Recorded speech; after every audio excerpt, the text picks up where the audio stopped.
Everybody, welcome back to the DCon 2024 stage. Appreciate y'all giving us some of your time today. So if you're just sitting here passing time at DCon's bus station, we appreciate that. We'll try to entertain you while you're enjoying the seats. Let me see a show of hands. Who here has ever published a zine before? Perfect, we have nailed our audience. Who here has ever picked up or read a zine before? All right, there we go, fascinating. Well, the three lovely people that I'm joined with today all do zine publications as well as other things in the arts. We're gonna start today with Brian Butler, who is a big part of what we have going on with the Zine Zoo that's available over at the DCon booth. Brian, tell everybody real quick your involvement in zines and why you think it's still important that this age-old art of publication and communication still exists today. Yeah, dude. Oh, wow, I can hear myself. Yeah. Yeah, I grew up doing like zine stuff. As a teenager, I always worked at photocopy shops. I worked at the photocopy place in my high school and then ultimately ended up at Kinko's doing it. So I became like the connect for everybody who wanted to self-publish stuff. That role continued to now here at DCon, where I became a conduit for hooking a bunch of really talented artists up with the opportunity to make a 36-page zine and distribute it here at the DCon booth. Now, one of the things I noticed about the DCon booth, the Zine Zoo, is you can see some of the covers that are here in front of us, and I have some free ones for people here at the bus station if they want to grab them at the end of this. There's not a lot of storytelling, like written storytelling. It's a lot of visual storytelling through all of these. Back in the day, being somebody that got into straight edge and hardcore at the late 80s, early 90s, the zine was the actual written record of the community. It was photos of the bands, it was reviews of the records, it was interviews with people that you'd heard about, and there was no other way to find these people other through the zine. This is a lot of like great lookbooks of talented artists. Where's zine culture at in 2024? Is it lookbookish like this, or is there still the written record that's being told? Yeah, I see where you're going with that. I mean, a couple of things. Like back in the day, it was like a tool for communication, right? Right. So it was considered ephemeral. Like people just got them the way you would get a newspaper. We don't collect newspapers. We don't collect stuff like that. So also the things that they were documenting, at least in my experience, were ephemeral too. Like a punk rock scene is only there for a handful of years and then it disappears. Right. Same deal with graffiti. Like you're archiving graffiti in a zine and it's something that might get buffed tomorrow. So I think with regard to the ephemerality of stuff and how everything that we digest now, just the way we consume media and the feed is so ephemeral, zines have sort of flipped the script a little bit and now have become like a tool for archiving. And that's where the lookbook stuff comes in, where it becomes, I mean, for a lot of these people, this could also be like considered their rookie card. Oh, that's interesting. Yeah, that's like this is like a record of where someone is at this moment in their career. We're also joined today by Stephanie of Sherbet Punch Studios. How you doing, Stephanie? I'm doing well, thank you. What's your entry point into the world of zines? So I, like many, have always been creating stuff, and I didn't always necessarily have an avenue to get my stuff out there, especially reproducing stuff. So making zines became kind of like a passion project, just to like low stakes create stuff and then just put it out there and see how people respond, and just kind of creative expression. There's something that is so contagious about working on a project, and the whole time you're working on it, you're like, I'm having fun, I'm enjoying doing this, but what will people think? Yep. And in the internet age, that dopamine is instant.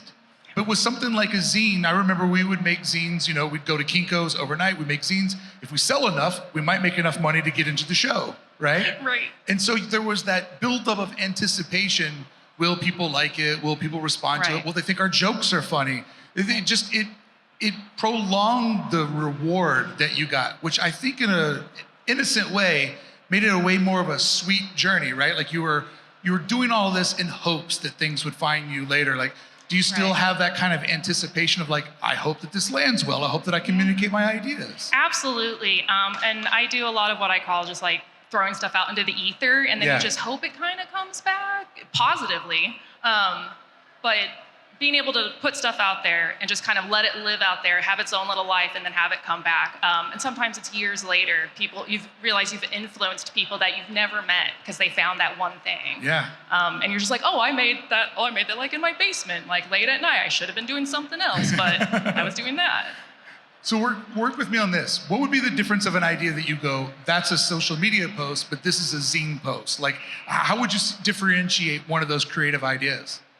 Ooh, I feel like with the social media posts, I am more like talking about stuff that's upcoming. It's usually a little more thought out because it does live on social media forever. Like even if you delete it, somebody could have screenshot it. Ironically, with like zines, even though it's like a physical media, I feel less precious about them. Which is freeing for me. Yeah. And then I can play more. Like I experiment all the time with printing processes, and that zines are perfect for that. I've been thinking about that a lot also, like that idea of tricking ourselves into doing something that doesn't have to have an end value or an end point. Right. That thing of like, how do I tweak my mindset as a career artist to just make something where the stakes don't have to be high? Right. Zines can be that avenue. That's an interesting take on something that has obviously had to evolve with there being so much chatter in the room. We're also joined today by Chris RWK. How you doing, Chris? Good, how you doing? Tell me about the first zine that you ever picked up, and how was that different than the last zine you just made? So I started getting into zines, I was probably about 12 or 13. My brother, we grew up in New York, so the New York hardcore scene was, introduced to me in 1988. Hell yeah. So my brother would bring home zines from, ABC No Rio, and just like the mecca for New York hardcore. So like bringing home those zines and seeing like all the articles in them and, all the different record labels, it made me want to produce my own. So the first one I produced, I was about 16. My father's job was throwing out a photocopier. So I took it and just made my own zine. It was great to just put something out there, like you said, like with jokes that you think if nobody's gonna get. Yeah. And like, just talking about being straight edge and all those things. And it just is a great kind of, response. And then that led to doing other zines and like more mass produced kind of zines and stuff like that. The last zine I probably picked up, I guess it was more of a magazine kind of thing. It wasn't like a zine, just because it had a full color and all those kind of things. So it's harder nowadays, I think, to kind of get your hands on some of the photocopy style, especially in New York. I mean, we don't have the spaces we used to. Yeah. Chris and I are from the exact same timeline here in this conversation. And it's interesting that the hardcore zine was a message in a bottle. Yeah. And these folks were publishing these. Everybody had a job at Kinko's just to like destroy it. We had the copy cards. Oh yeah. Remember the hack copy card? And then you had the hack of the copy card. Hell yeah. Oh yeah. Yeah. We were the first wave of criminals. But it was interesting because before there was the internet, there was punk rock and hardcore, where all the kids in New Jersey knew all the kids in New York, knew all the kids in Cleveland, Ohio. Philly. Just go all the way around. And then when you go on tour, you meet all these people. But that zine, the guy in the back that had the booth selling the zine, you'd grab that, you'd read it in the tour van, you'd bring it back home, in my case to Kentucky, you'd pass it to other people, and they just kept going and going and going. Yeah. And it was everything that was gonna come in technology about 10 years later. Yeah, it's kind of like the library book that just gets passed around, and and I remember getting zines like from other countries, Yeah. Especially in the '90s, like when there was like a big surge of like the straight edge movement, like Final Exit and Shield and all those like hardcore bands overseas in Sweden, and like getting zines from over there and sending zines from here to there. It was just such a great community too. Now that the photocopy machine is really not a part of our culture anymore and everything's gone digital, are there people that trade digital zines, or does the zine still need to be printed? Like, what's the PDF zine scene like, bro? I'm hard edge print. For real, the tactile thing is the magic part. The tactile thing is what makes this special.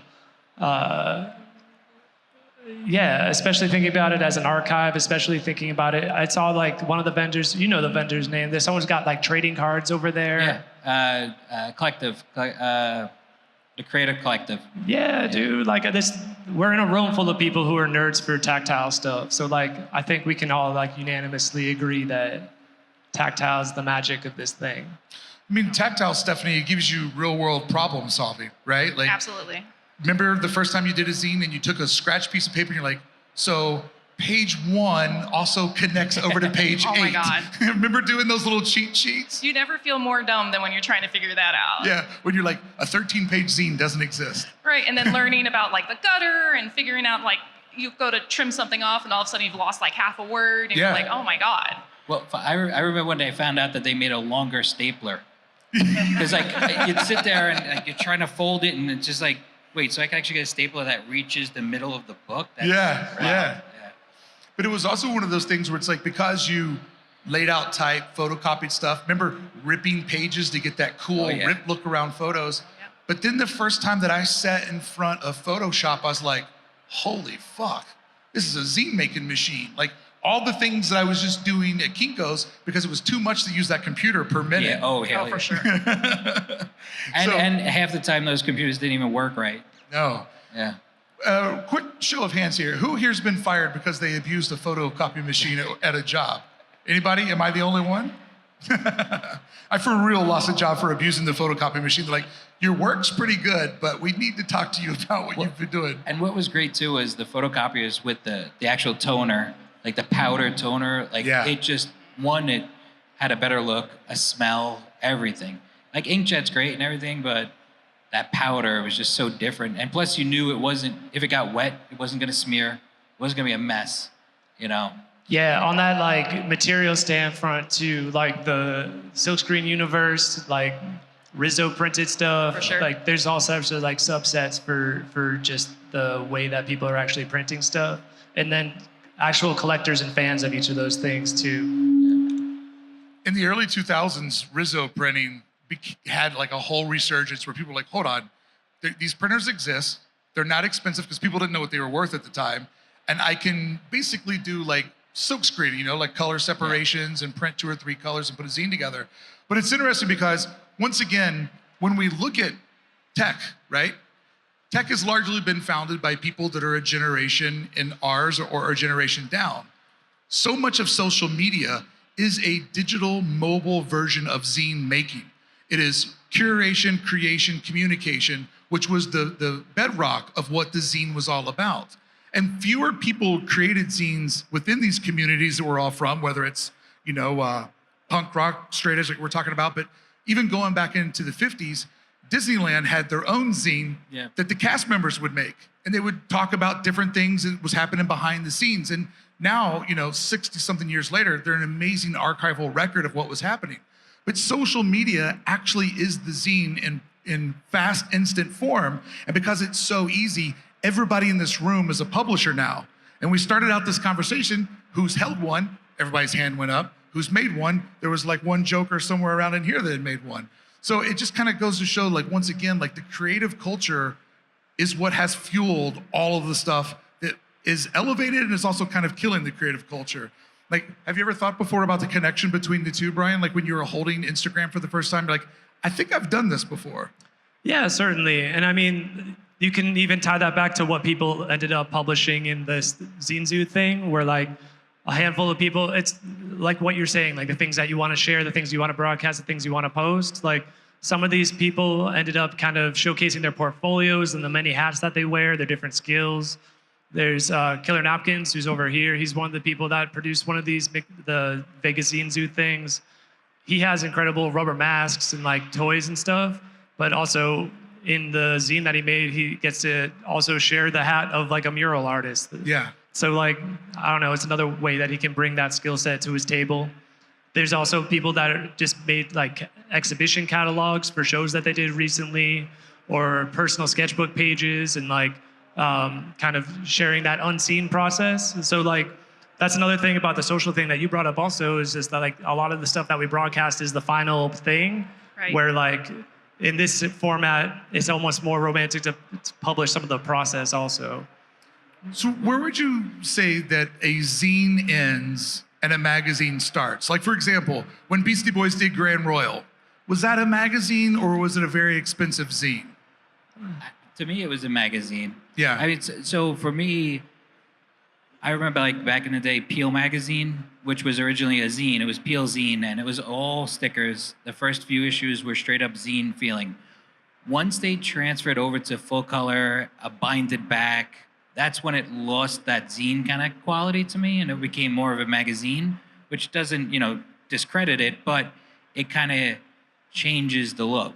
I mean, when you mentioned about social media before, I don't know if you remember, but there was a big time period where zines, like online zines, had like downloadable versions. Yeah. And that was like Perfect Grenade and a bunch of these other ones were great for that because they literally were creating these, free zines that anybody could access. So that makes me think about like the leading into social media and stuff like that, like the website that I created in 2000 for graffiti and stuff like that, like Which was? robotswillkill.com. We showcased everybody and anybody. We try to get artwork out to anybody, and like looking back on that now, it's 25 years later, it's crazy to see what social media has done because back then, in order to own a website, you had to have a person who could do coding, Right. and own the money and everything to figure it all out. And it was, for us, it was like kind of a zine back then because it was us showing work to people that couldn't, pick up a zine from like the neighborhood. It's so funny how as time moves on, our expectations of production and what looks professional and what looks amateur, because back in the day, Maximum Rock and Roll felt very produced, right? Yeah. That's a magazine, that's not a zine. But looking on it now, where we stand in 2024, it feels very much like Maximum Rock and Roll was right at the crossroads from where zine ends and magazine begins. Does that just come with like distribution, like just because they were making so many of them? It was bound, it was newsprint, it was laid out, it had a template, It felt like there was money behind it. Yeah. It didn't feel like it was kind of like the scene. It felt like it was like put together by like a label or something. Like Sound Views kind of had the same feeling to me. Like Sound Views, especially in the 90s, you'd walk into any dorm and it was there. And to me, that was kind of like weird. It was like, is it a zine or is it a magazine? Or is it a newspaper? Because it was talking about the stuff that I cared about, but it felt mass produced. I mean, it's also weird when you go back and look at the origin of like, Rolling Stone, for example, which is a multi-generational product. The early Rolling Stones, newsprint, like, they look very, very basic compared to where it was at right before it died.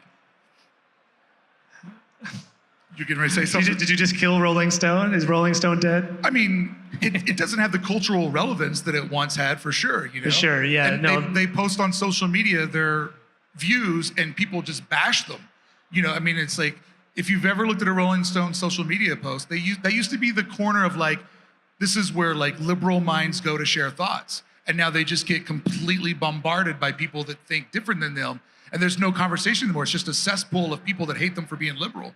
Yeah, I think what you're touching on is like this thing where we had a consolidated central media for the first part of our lives. And now we're in that later fractionalized chapter of it where like everything's decentralized and everyone's got their own tunnel view narratives that they're being fed. And maybe there's common ground and maybe there's not. Yeah. So with that being said, shout out to zines for being a publishing avenue where like, hey, maybe someone stumbles upon something weird that you put out there and it shakes them out of their tunnel view for at least a moment. I mean, it definitely gets to the moment where when you put together a zine and you pass it through people, there's no algorithm involved, right? It's human to human contact. It's conversation to reader. Like our Silicon Valley overlords don't have their thumb on the scale. Yeah, and it's flag flying, man. Like, if you're a freak for like Draculator made like a Menko card collection. Like he's a freak for like the yokai Menko cards from like Japanese antiquity, like 70s stuff. Like maybe earlier, but like he just made a collection of his collection to fly that flag for people who dig that collection. Well, I mean, the great thing about the internet is it's proven to us all, if you're into something, so is somebody else, and it'll bring them to you. So then once they come to you, if you can do things like independent publishing, that creates that bond and keeps it going. Stephanie, what are you working on right now as far as zines go? I am actually, so I've got a little webcomic that I've been working on that ironically, doing it on social media has been really hard for me to really solidify it because I kind of have to see everything all at once. Nice. And so that's where zines come in, and it forces me to do everything kind of at once because it's got to be published. So I've got the world of Hunky Dory Resort set in the early 1960s where monsters go on vacation, and I'm just trying to build that world out a little bit more, build out the characters, really give them character, really give them some substance. So when you're doing that world building, which I'm always told by everybody in the entertainment industry, we're always looking for world builders. Right. I see a lot of worlds being built, and I don't see a lot of checks being cashed. So as far as your world building goes, how much of the world do you have beyond the issue? Do you kind of have like character attributes and where they're all going and what their ultimate destination is? Or are you just kind of living in the moment with these new friends and you're kind of figuring them out as they're figuring each other out? I'm definitely living in the moment with them, and I'll pull from like my friends or experiences I have. I even have a friend that was talking about a date she went on and how it was like kind of awkward. I'm like, ooh, I'm gonna put that in my zine. Monsters could do that too. Yeah, totally. That's great. So when you're doing a zine now and you're putting them all together, how do you fit that around the rest of your life? Because like nobody ever got rich doing zines that I know of. It's definitely a passion project. Like, where do you find the room for your passion? It's one of those things that's always on my mind. It's kind of hard to like, I feel like more than anything, I have to remind myself that I have other things I have to do to like pay my bills. I love that. So I usually have like a steno pad of all things always with me so I can write notes down. So I'm like, all right, I'll put it down and then I can revisit that because I have to focus on something else. And then I've got that whole steno pad of notes that I can go, like I've got a wall that I tape everything all on. It's like a crazy murder wall, but it's all hunky-dory. Awesome. And that's just sort of like your brain dump of where everything's at and how it's all moving around. Exactly. And then I can go visit it. I'll like have my coffee just sitting there staring at it and be like, that doesn't make sense. And then like go adjust it. There is something about, once again, we're talking about tangible creation. Yep. There's something about seeing it on the wall and being like, oh, that was a good idea when I was driving my car earlier today. Seeing how these pieces connect, it's not a smooth transition. I got to figure out this story a little bit more. Right. And you get to revisit it over and over again, which is something that I love. Because like the initial exposure to something can be exciting, but you always miss things. Or you don't realize that there are things that are there that like, I don't really need that there. And it kind of helps you like curate it down into something that makes sense to other people, hopefully. What about you, Chris? How do you find time to fit this into your ecosystem? So I work 9 to 5 and do all my art afterwards, but typically I've been doing a lot of Post-it note drawings for the past 22 years at my job. So the thing I've been working on lately is going to be compiling them all and releasing some kind of printed, product from it. I don't know if it'll be a zine or more of a book, but that's really the time I get to kind of sketch out those kind of ideas. That's really my, I guess, like more zine drawing time. Like when I'm home, I'm mostly painting just because I have shows or whatever coming up. Right. So like my commute, I work in Manhattan. I live on Staten Island, so it takes me 2 hours to get to work, 2 hours to get home. So that commute too, I'm sketching on the ferry, I'm drawing on the train. So that's really like where any of the zine or drawing kind of material would come from. I've always been envious. I mean, not envious, but like there's a romanticism, because I've never had to do it, to the East Coast commute. Like you're on this vehicle, you don't have to drive it. So like you have this time to spend. It's cool and it's not. I mean, I've been doing it for 22 years. So it's like I literally drive to the train, take a train to a ferry, take the ferry to a subway, take the subway, and then walk. So there is those like 25-minute like cool down period times. But that's where I like sketch or like kind of start writing down ideas. But it's not bad. I mean, doing it in the winter is horrible. Right. You know, New York winter's bitter cold. So, and being on a ferry is not fun in the winter. You know. So do you ride the Colin Jost ferry back home? Say again? Do you ride the Colin Jost ferry back home? I used to ride that boat. That boat was a piece. That boat was. I'll save my words on that boat, but they got a lot of work to put into it. Put it that way. But I love the idea that you're taking all this work that you've created that never had an end goal, right? And you're stitching it all together, and you're trying to figure out, like, I have been making a project for a decade plus. Yeah. How do I put all these loose ends together? Like, I love when people are just making for the sake of making, and then that curation part of your brain kicks in down the road. You're like, I've kind of made a lot of these. It's a shame to toss them out. Yeah, it's kind of funny. It's like, you know, like when I started doing graffiti when I was like 11, you don't think of anything coming out of it. You just think that's what you wanted to do. That's right. it. And like still like doing those Post-it note drawings like every day, it's just what I want to do. And like when I post them online or whatever, and people try to buy them and stuff, I'm like, why? And like it's just kind of like I don't know. I don't think of them as that. I don't think of them as a product, which is, you know, why I want to put them together in something like eventually. But I've been saying that for 20 plus years, you know? Yeah. So I have a problem that I want this panel to workshop with me. I live in Long Beach, California. I'm originally from Louisville, Kentucky. I have a tote in my attic, and it's a collection of all of my show flyers and zines, but also more importantly, an older kid, you know, I mean, I say kid, he was in his 20s, but an older friend of mine back home, he was gonna toss out all of his shit. And I go, well, you can't toss that out. So I have this tote that is absolutely bulging. Like I had to duct tape it shut because it's like a fat guy, you know, like it won't go down. And I know that I have like the printed record of all of this stuff. Like the first time Black Flag came to Louisville and, you know, like all these things. And I'm just like, where the fuck does this thing go? And it's like, it feels like treasure, but also like a burden because I want to hand it off to the proper like archivist. But right now it just sits in Long Beach, the archival record of Louisville, Kentucky. Do you guys have any idea what I do with this tote other than burn it? Well, there was actually a book that just came out of a bunch of old flyers starting from like the late 70s going into the 90s. Collecting it and putting it into some kind of printed form would be fantastic. Yeah, just start scanning it all. Yeah, I mean, it's, you know, it'll take you a while, but it's worth it. With all my free time. It's worth it.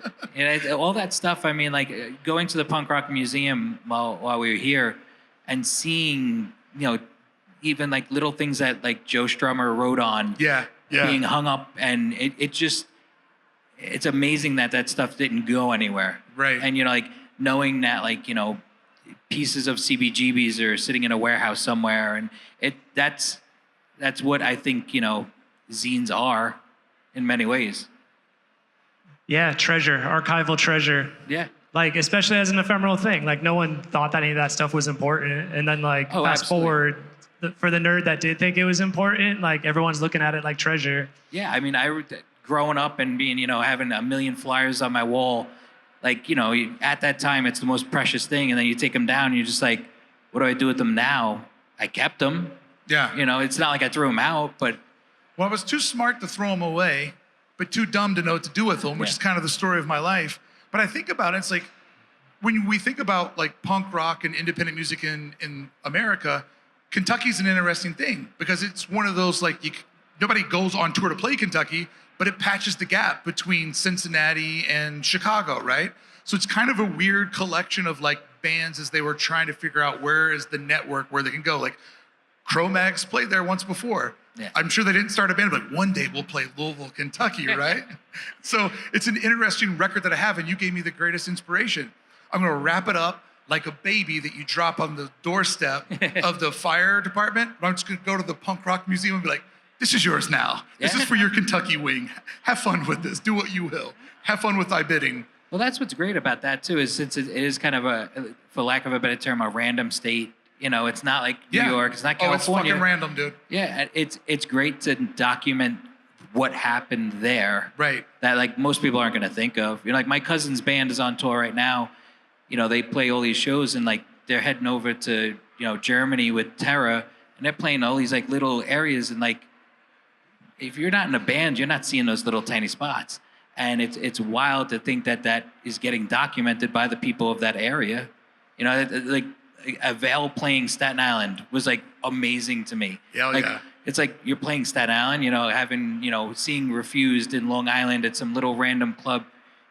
All that stuff was amazing, you know, and something like knowing that was happening in Kentucky. Yeah. And in all these other states and seeing documentation of it is incredible. Yeah, because sometimes when you want to show the entire story of something, you need those little hidden chapters in between that often aren't very documented, you know? It's like the history of Staten Island and New York. Like, I know that very well, and I'm not from that region, just because it was so publicized of what was happening there as sort of the epicenter of punk rock in America, you know? LA pretends like they had punk rock back then, but it wasn't really punk rock. And it's funny because like in Staten Island, we had our own little scene, you know. Freedom like, Tripodi. Yeah, I know Freedom. I know the CR guys, Fallacy, Enrage, like all those bands. I mean, like they were the biggest thing. Like when they did a show on Staten Island, they didn't tour. They didn't do a lot of like outside of that.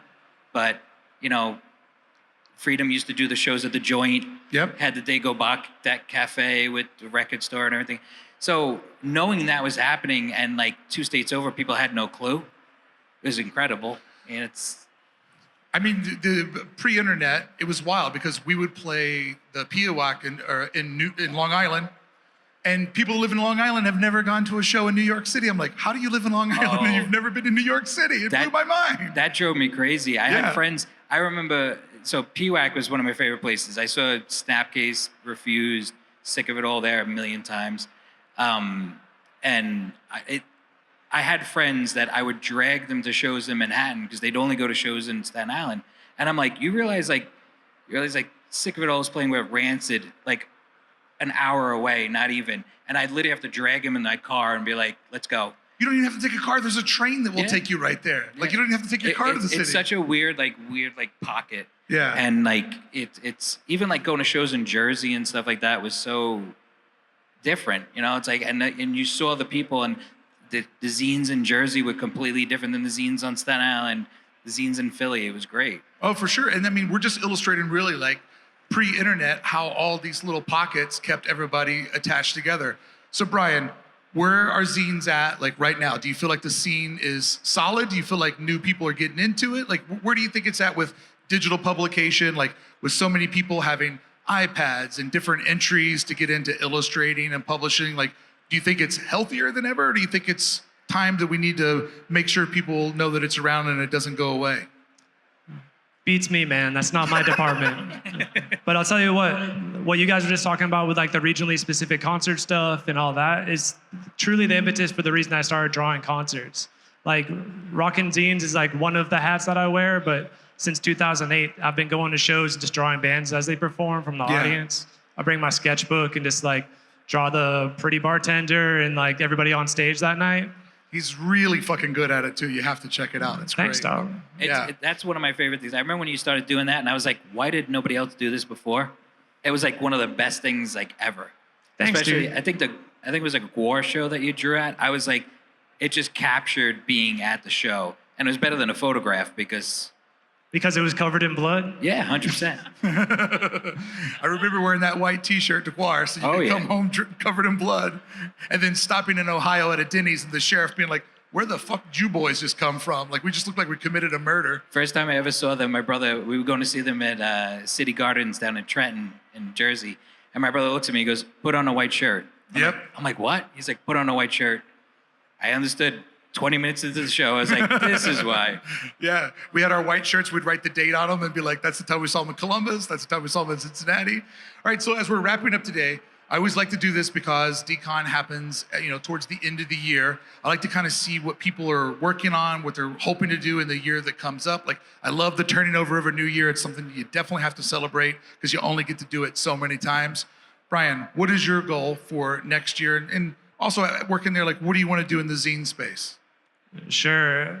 I mean, I can speak to the tactile space at the moment. Please. The next thing that I got coming up that I'm really stoked for is the Beach Towel Art Show, which is taking place in Miami during Art Basel. It's a scrappy little DIY bring your own custom art beach towel to the sands of South Beach. You're saying beach towel, right? I'm saying beach towel. Custom beach towels. Yeah, man, like paint a beach towel, crochet one, whatever. Hell yeah. So we're just gonna like roll up on the sands of South Beach behind all like the big important art fairs and just put a bunch of beach towels on the sand as a big DIY community exhibition. I absolutely love this. Yeah. This is amazing. The handle's at Beach Towel Art Show. That's great. What else do you have going on besides beach towels? Man, I just wear all the hats. So I like paint murals and stuff down there. Like everything that I'm doing is presently that I'm stoked on is like community driven. So like in addition to like rallying people for this zine thing, I was also been doing Everybody Draws Everybody, which is like a portrait swap event that I'll do with like maybe 20 people, and it's nomadic. So whenever I do a job in like some city, like I just did one in Massachusetts last month, like I'll double dip and like do the job and stick around and rally some folks to draw each other. That's awesome. Have you ever been hired to do that for like corporate events or anything? Team I'm building? open to it. You got some corporate listeners? Man, I know a couple of corporate people.